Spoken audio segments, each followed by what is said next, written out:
barakatuhu na yayi wannan musulmina. To yau ma za mu ci gaba da gudunmawa da kuma shawarwari da suka dace da shari'a da musulunci da sauransu. Akwai wani fa'ida muka saba rawa kamar cantan da Baka Jimai TV. Na ku da uwanku Isaka da Annabi ya salam. To ba dai gaza ba da ba ku gudunmawa kuma da shawarwari masu amfani ga lafiyar dan adam. Sabi wannan mun karkata ne akan abu ɗaya zuwa biyu. Sai rashin ƙarfin kuzari ko kuma saurin kawowa da aka samu ɗan namiji ne ya sadu da matarsa da kuma zai iya farawa kuma ya rasa me yake kawo wannan rashin kuzari ko kuma ce rashin ƙarfi din. Sai muka yi dogon bincike na zai mu gane illa ce da take da ba ɗan namiji ka samu mutum ya da mace fiye da ɗaya ko mace da biyar ga gaba ɗaya tana da wannan kwalita ta rushe gaba. Muka ci ta gyara kuma ta gagara gyara kuma ba komai ne ya kawo wannan matsalolin ba. Rashin ƙoƙarin biya musu haƙƙin da Allah ya maka shi na buƙatunsu da suke na ma'amala ta aure.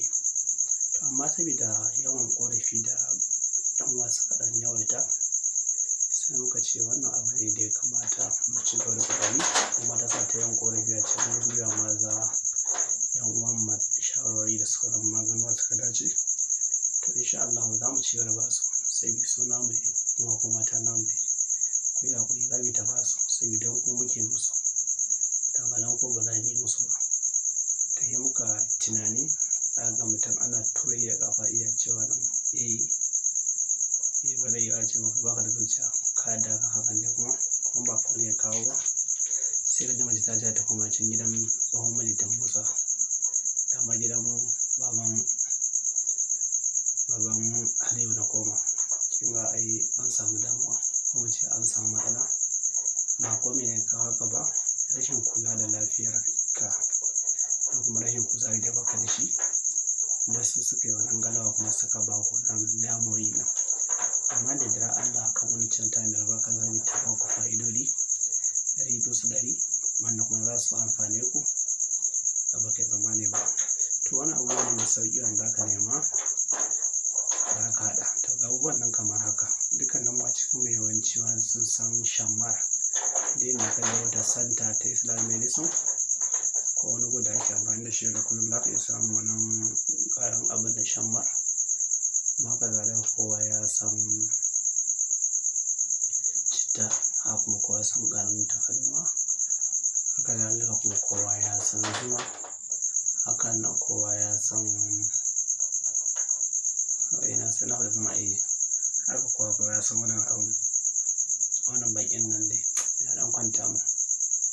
Tun ka sami hidin da za ka yi amfani da shi wani abubuwan ka samu kamar shamar cokali 10 sai ka samu citta kamar cokali 5 sai ka samu zuma kamar misali lita guda sai ka samu tafarnuwa kamar cokali 5 sai ka samu wannan bakin abu cika sai da kullum bakin abun nan shi ma ka sami kamar cokali 5 sai ka haɗa shi ka gauraya shi. In ka haɗa shi ka gauraya shi tabbatar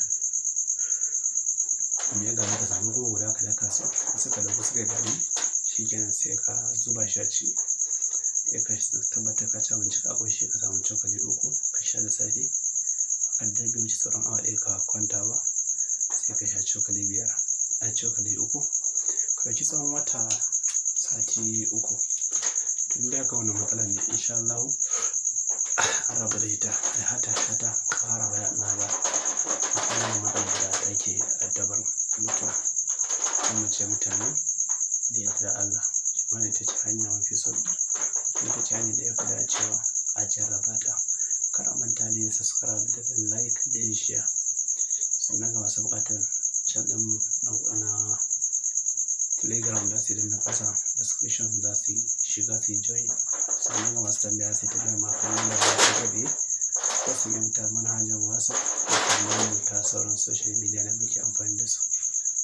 Da yadda Allah ba za a gaza ba da yadda Allah ya taimake mu kai ba masa Allah masa nasa ta kamar ta wasu nasa na mu dama za su yi na mu